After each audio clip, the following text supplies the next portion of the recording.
Hi, welcome to another Whimsy Stamps product reveal video. We're going to be sharing the new Dainty Daisies Slimline Cling Red Rubber Stamp, and look at how beautiful and gigantic it is.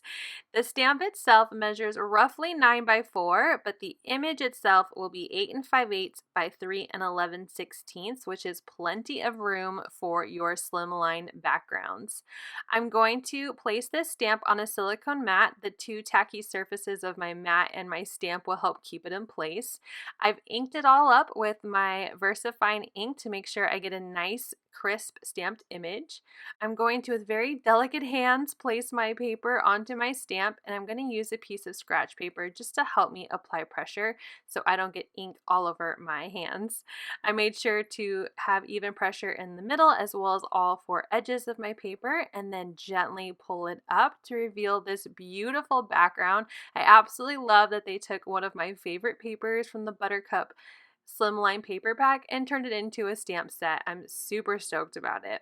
Here is a slimline card I use, making an embossed resist background with that beautiful stamp and some rainbow colors against some black paper.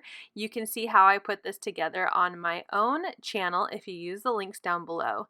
Thank you so much for watching. We hope you enjoy this new slimline stamp, and make sure you head over to all of our social media to see more inspiration for this brand new release. Have a great day!